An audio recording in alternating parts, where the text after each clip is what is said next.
Alright, so you've decided to do a woodworking project. Now, which wood do you use? Watch this video. I'm going to show you how to choose the correct type of wood for your woodworking project.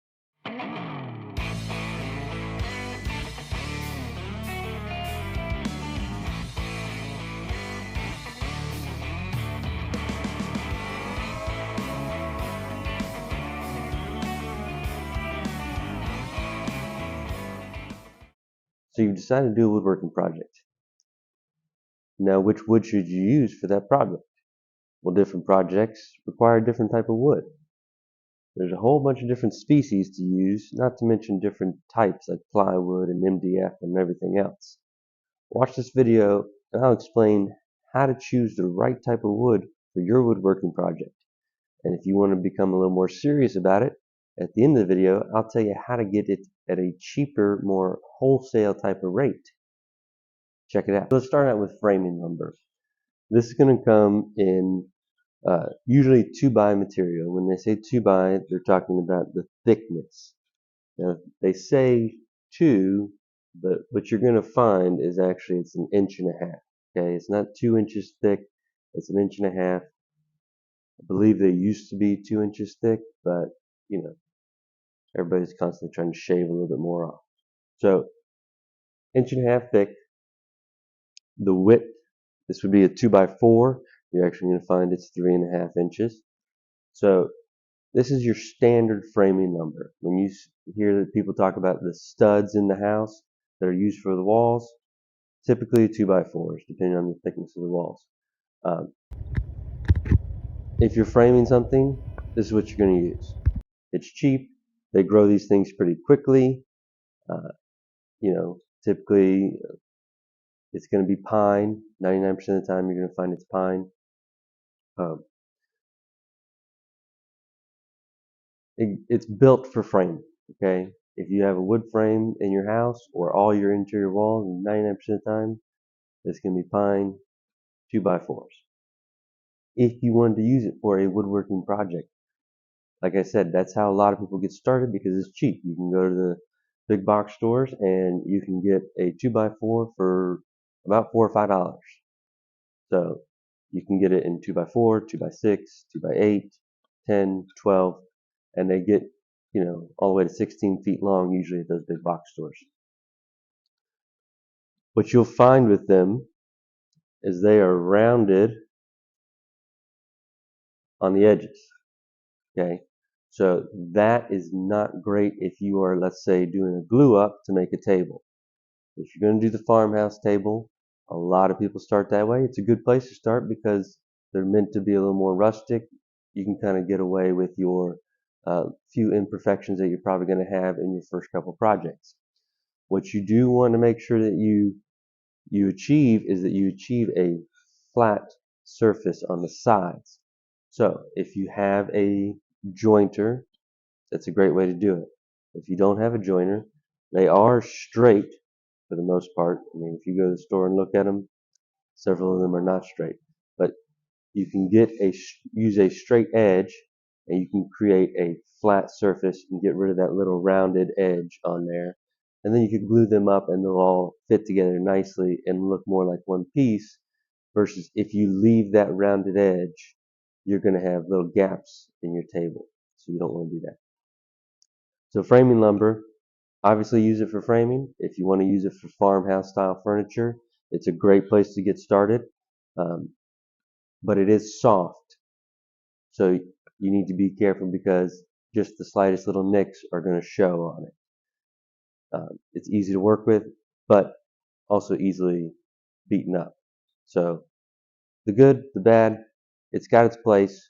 Framing lumber, good place to get started, but you want to make sure that you upgrade eventually because this is not going to last a long time. When it comes to softwoods, pine is the most popular softwood. Poplar is another, it's considered a hardwood, but it's very soft. Okay, easy to work with. That's one thing that people like about the softwoods is if there's a gash in it, sanding it smooth, it's not very hard. Okay, easily to cut, not going to bind on you. Um, they're great for beginning woodworkers because of that. They're easy to work with. They're cheap, so you're not going to break the bank. And if you mess up, you know, destroy the chance of making any money on the project. Uh, Pine is good for a start. You'll see it a lot with your trim work. They often do what's called finger joint pine. So if you see FJP on your on the tag in the store, they mean finger joint pine. Meaning they're taking a bunch of small pieces, cutting finger joints so that they all sit together like this, gluing it all together, and then planing it all smooth, like you can see here. You see the different pieces of wood in there. Those are finger jointed together, planed smooth, and then they prime them and sell it to you primed, which is fine for trim work. Baseboards, casings, you know, door jambs, crown molding. Oftentimes you'll have finger joint pine. Perfect for that type of stuff. Poplar is often used for like trim pieces around cabinets. I've seen a lot. Um, Very much a paint grade material. I like to use poplar when I'm doing board and batten because it's a little bit harder than pine, so it's going to hold up a little bit, but it takes paint very well, and it's a good wood for that type of project. You don't want to use these if you can afford it on furniture pieces because they're going to they don't hold up to abuse, right? If you beat on these things, it's going to show every little bit of it, hence the soft wood, right? So poplar and pine, great for trim. If you're just getting started in your woodworking, I would start with those just because you're going to make mistakes and you don't want to, you know, kill your wallet with those mistakes. These are cheap, easily accessible. You can find them at pretty much every big box store. Uh, Good stuff to use, right? So softwoods. All right, so now we're going to get into hardwoods. Now there are a lot of different types of hardwoods, different species. Uh, you could go domestically, you're going to find white oak, walnut, maple, ash, hickory. I mean, the list goes on and on. There are a lot of different wood species out there. I would say, at least for me, the most common ones are white oak, maple, and walnut. If you watch a lot of YouTubers, a lot of them like to use walnut because it looks really pretty when you put a nice clear coat on it. Um, Now there's different projects kind of invoke different types of wood as far as what would look best. Being someone that does a lot of cabinets, I like to make all my doors out of maple, at least the ones that are going to be painted. So maple is a very light colored wood. Maple is a little bit more common, a little bit cheaper than some of the other hardwoods, uh, but it is great for cabinets because it's going to hold up. It's durable. It's not as easily beat up as some of the other woods that you'll find. And so for cabinet doors that are being painted, I love maple. Uh, Basically any type of painted thing, I'm going to use maple unless we're going for a very light color. Then you may get it with a clear coat. I've found, having used it several times on stain grade projects, it doesn't absorb the stain as well. You're not going to get the color you want quite quite as easily as something like an oak, like a white oak. Um, Now I've used it and I could achieve the color that the customer wanted, but having gone through that, it's a little bit tougher to get the color you want. The grain is often very big like this, very wide, um, and so I don't think it absorbs the stain quite as well as an oak. So I love it for paint projects. Use the scraps as in cutting boards for nice light streaks because it's so white. Um, Great wood. I use it a lot for cabinets. Now white oak. I use white oak all the time. Most of my mantles that I make or any wood type of project that I'm doing that's getting a stain on it, white oak's my go-to. The customer asks for something different, I'll do something different, but I enjoy using white oak because you get a lot of grain. Here's a little river project that I did with the CNC. You see that's just a clear coat on there. Obviously we have the epoxy running through it, uh, but the grain just looks so natural, right? Very good natural grain.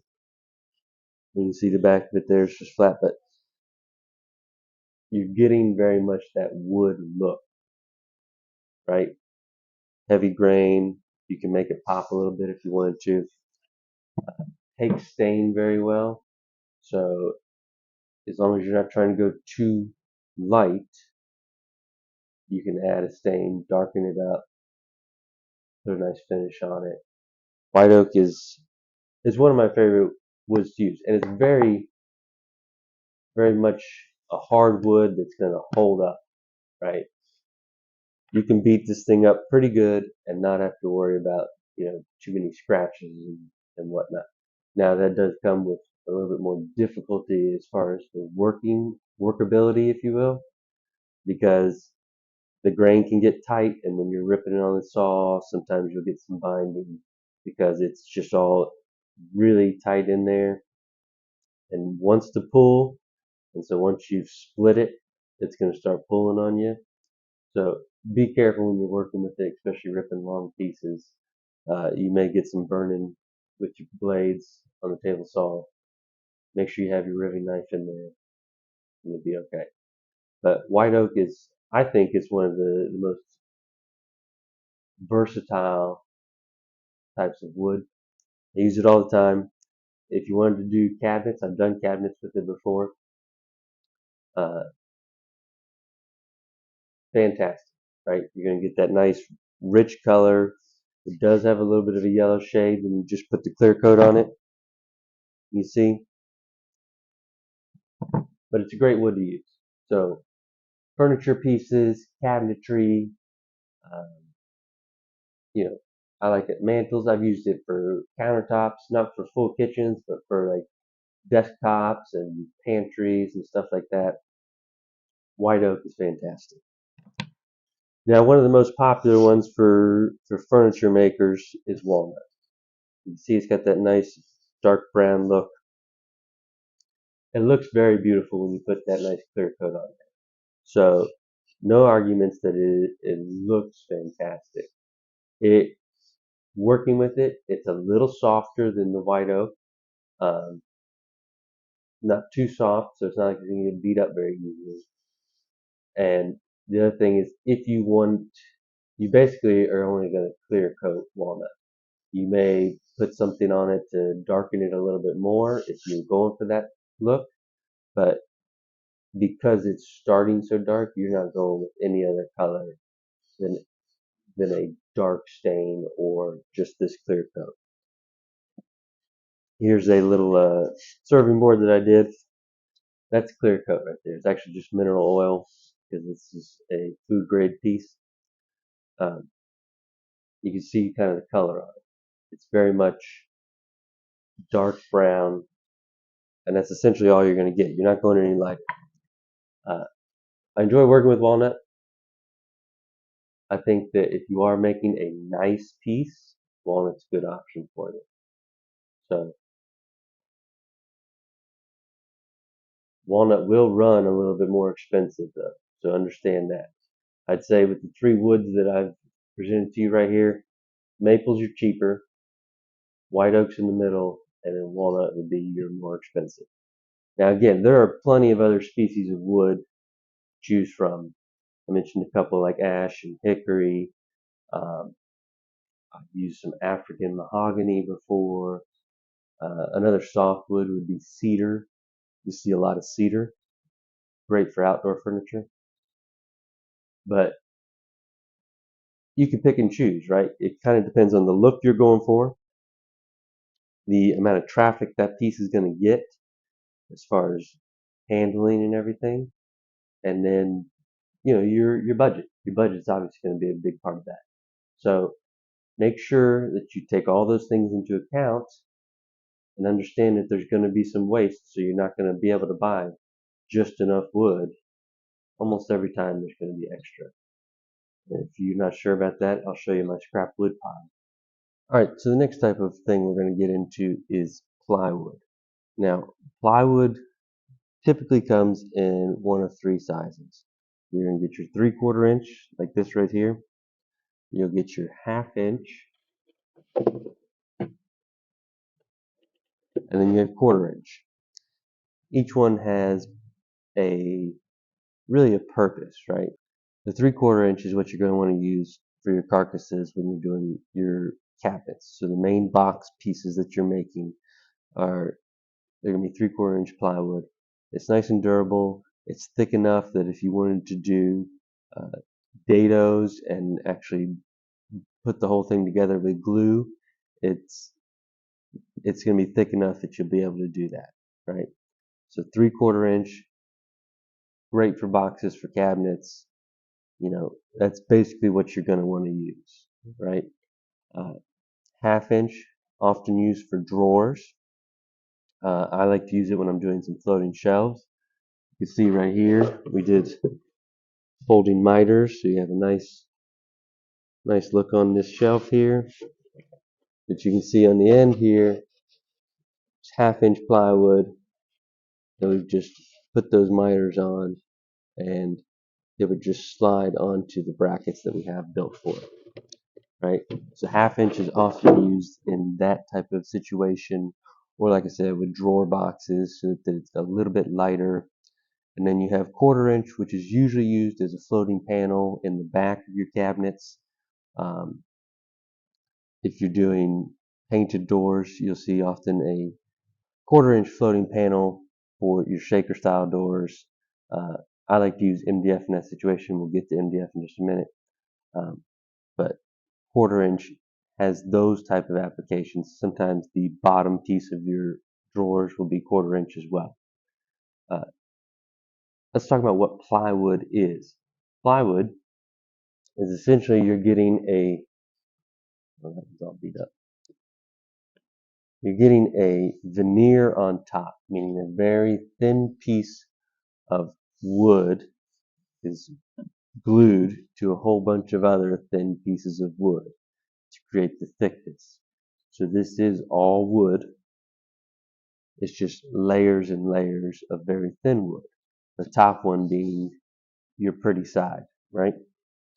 Uh, Plywood is most often used for boxes, right? Cabinet boxes, shelving units.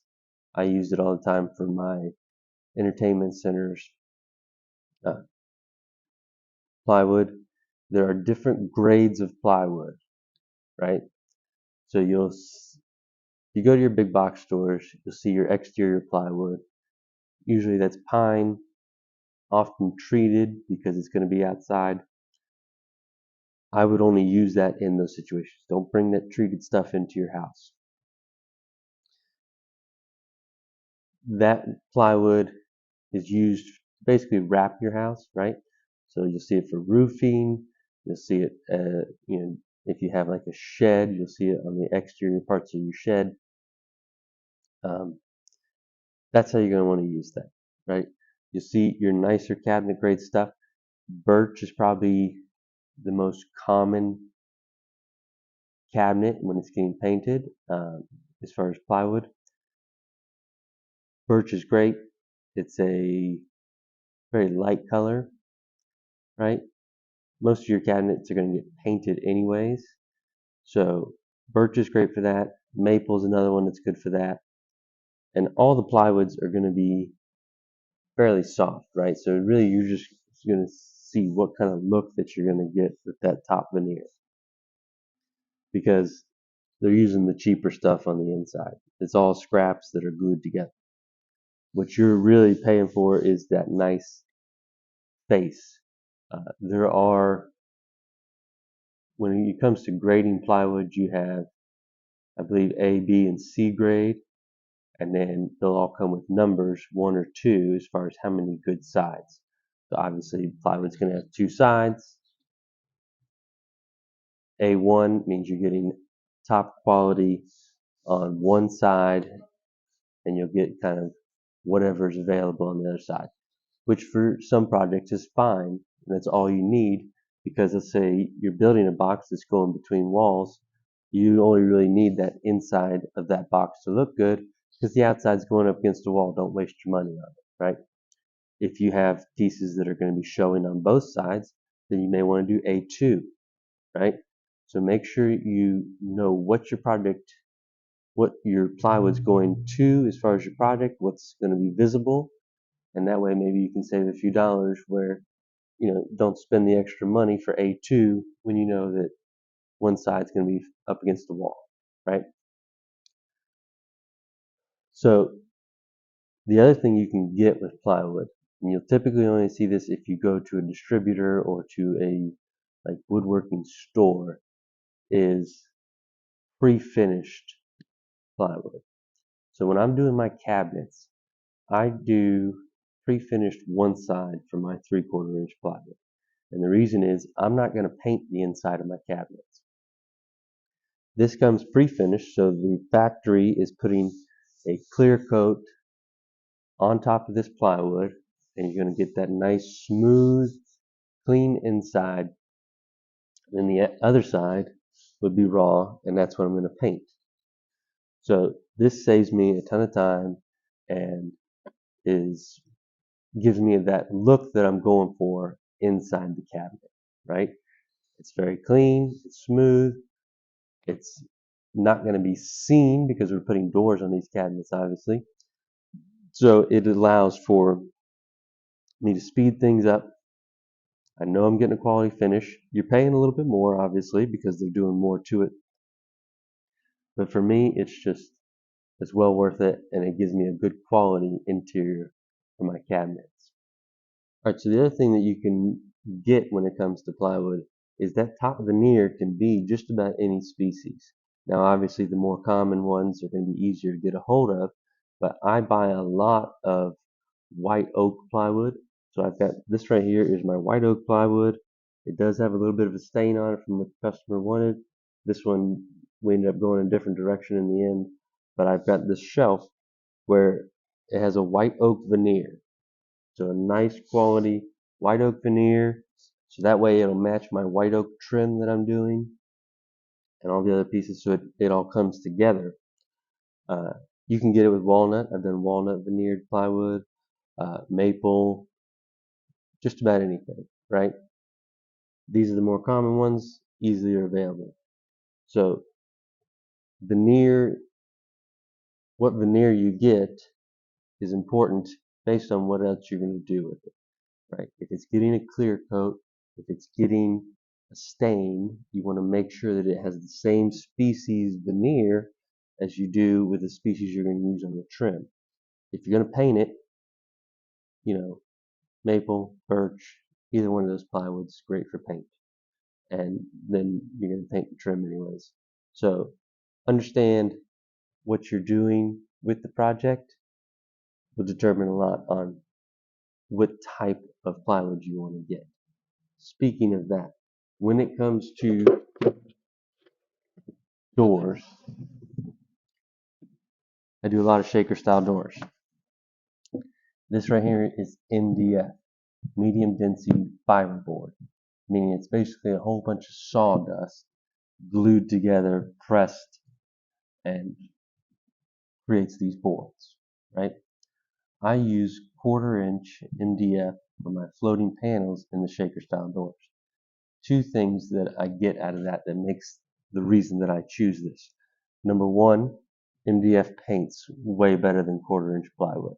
I used to use 1/4 inch plywood, constantly would have bubbles in it and stuff. I hated it. It was nothing but trouble for me. MDF, none of those problems. It paints really easily. Make sure you prime it, and you'll be good to go. Number two, MDF is not going to give me a bunch of wood movement. Understand that wood expands and contracts with the seasons, right? Humidity, pressure, all that stuff affects the wood, and you get expansion and contraction. If I were to take a solid piece of wood, which many cabinets will have solid wood, if you're doing white oak cabinets, that floating panel is going to be white oak. Have to leave space for expansion and contraction. With MDF, I don't have to stress about that. Now the frame is obviously still maple. You have a little bit of expansion and contraction with that, but it's not going to affect that floating panel. This floating panel is MDF, and you're not going to get that expansion and contraction with this panel. So I don't have to stress about wood movement, and it paints way easier. And the downside to MDF is not as durable, right? And no tolerance for water, right? You get these MDF panels wet, they crumble. So you don't want to use MDF anywhere where it could easily get wet. Cheap cabinets today are typically particle board or MDF, and if you get water underneath that outside veneer and it gets in there, that cabinet is ruined. There's basically no saving it, right? So there's times and places for this type of stuff. Where I like to use it is in floating panels specifically because it's going to be inside of the cabinet door, like the rails and stiles. So I don't have to really worry about water getting in there. It's going to be painted, so that part of it is sealed, and so it's not going to absorb any moisture. And it's not a place where water's really going to get. It's rare to get water indoors, right? So MDF, great for floating panels, terrible for bathrooms, very good when it comes to painting. But this has to get sealed. Do not skip the primer portion when you're doing your MDF stuff. All right, if I were to sum it up, I give you 4 categories of types of projects and what the best wood to use for those projects is. A high traffic painted project, I'm going to go with maple. It's very durable, takes paint very well. Maple is probably the best bet. A low traffic, so trim type piece or decorative piece type of project that's going to be painted, save your money, use Poplar. Easy to work with, definitely takes paint well, and if it's not going to get touched a whole lot, there's no reason to spend the extra money on the maple. For a stain grade project that's going to get a lot of traffic, and you want it to just look nice, get that real wood look, you're going to want to go with white oak. Very durable wood, absorbs stain really well, can take on whatever color you're going for, and gets that traditional wood look with that heavy grain that it's got. If you want just a nice piece of furniture that's going to get a clear coat, maybe a dining room table, coffee table, something like that, and you're just going to clear coat it, walnut's going to be your best bet. So go by that, right? Those aren't absolutes by any means, but if I were to choose, that's what I'm going to choose. I'm going to go with one of those species for those types of projects. All right, I told you at the end of the video, I'd tell you how to get this stuff a lot cheaper. The best way is to find yourself a distributor. Go to the source. Now, not all distributors are going to take walk-ins. Some of them will, some of them won't. If you can't get straight to the distributor, find somebody that distributor sells to. So, like for me, I went through Woodcraft. Okay? Woodcraft has a store in Orlando. I went up to that store. I was buying from them. I was buying from them so much that he didn't have in stock at the shop everything that I wanted to buy. So he sent me to his distributor. And I was going there so much because I do have a full-time business where I am building projects that I just started going straight through the distributor. Now, if I buy any woodworking tools and stuff, I go through that Woodcraft because they treated me right. And shout out to Woodcraft Orlando; those guys are fantastic over there. Make sure that you go through the right channels. But if you do that, you'll be able to get higher quality lumber. You do your little bit of research, find the distributor near you, find who they distribute to, and that way you're getting good stuff, and you should be able to get it at a decent price. Now, understand, you're probably not beating the big box stores on some things, right? It's not like you're going to go and buy white oak for the price that you buy pine at the big box stores, but at least you're getting better quality materials. And if you're making a business out of it, the higher quality materials, the higher prices you can charge. Hope you enjoyed that. Hopefully you learned something. If you did, hit that like button, subscribe, maybe leave a comment. Until next time, don't buy it, build it.